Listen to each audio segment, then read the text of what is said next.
Hey guys, welcome to a new tutorial where I will be taking you through how I made this CPU chip animation. Quick backstory, this was for a client project. By the way, if you want the full project files as well as a full 1 hour long breakdown video going through all of the boring details, it's going to be in the description. So as I said, this was for Xiaomi. They had a social media campaign promoting a new smartphone and they needed this CPU segment.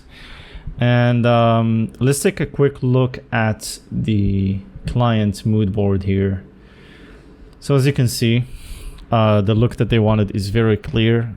Blue translucent cubes moving around the scene. They wanted the CPU chip to have an impact when it lands on the board, which is what you're gonna see later on when I explain to you that wave explosion.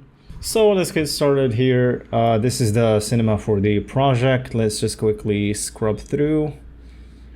The first thing I'm gonna try to explain is how I got this environment to look this way. So we're gonna take a cube here from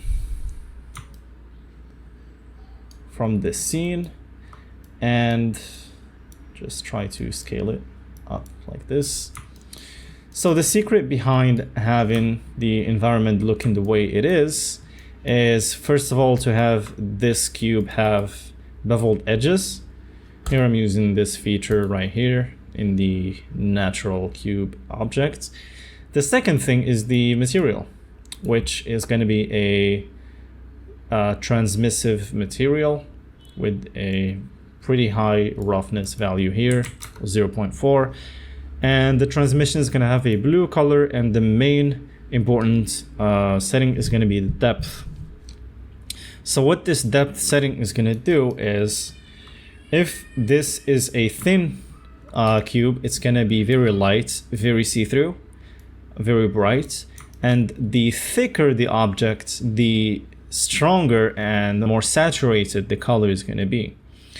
So when you put this cube inside a cloner, which is what I did for this project, and you add a random effector that works on the scale too, and you set the scale to a bunch of random values, this is what you're gonna get. So let me disable solo.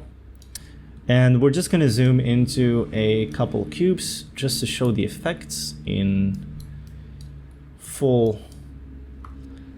So as you can see, this cube just happens to be very thin due to the random effector, which I believe it's gotta be this one. So if we disable the scale, you're gonna see that all the cubes here are gonna have the same intensity of color. But if we turn that on, the variance is gonna make it so that the depth value that we used inside the material is gonna make some of them be light and some of them be dark. The next thing that I wanna briefly explain is the camera animation. As you can see, the camera is not inside any nulls. We simply have a target expression targeting this very same object. And then we have our camera animated with a bunch of keyframes. So let's come out here to show you how it looks from the outside. So we have the camera flying through all these cubes, coming to a stop, at least vertically at the bottom. And then I sort of add this very nice move to the right. And then we have the camera just zoom in towards the end. Other than that, the rest of the animation is really just the random effectors animating the position to have the cubes move together with the camera as it moves to the right, and then as they snap together. So that's going to be it in terms of animation. Next, I want to explain how I was able to create the wave explosion. So the wave explosion happens on the cloner object, except that it's been turned into a static object with this option, And then I simply just swap or toggle the visibility at the exact frame of impact. And then I added a displacer object here, and these are the settings, just a white color in the shading. The most important thing is to add a circle field. So let me just bump up the height just a tiny bit so that it's more visible in the viewport. So you can see clearly the impact of the wave.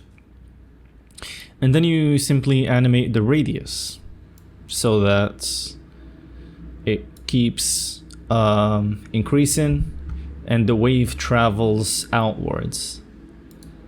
And then once it's out of view, you can just stop the animation. And as I mentioned before, you're gonna find a lot more detail that goes into the F-curve. There's a bunch of different animated effectors. You're gonna also see how the camera was animated with all the curves and so on. It's all gonna be in the full 1 hour breakdown video down in the description. So the next thing that I wanna briefly go over is the lighting. Only 3 lights.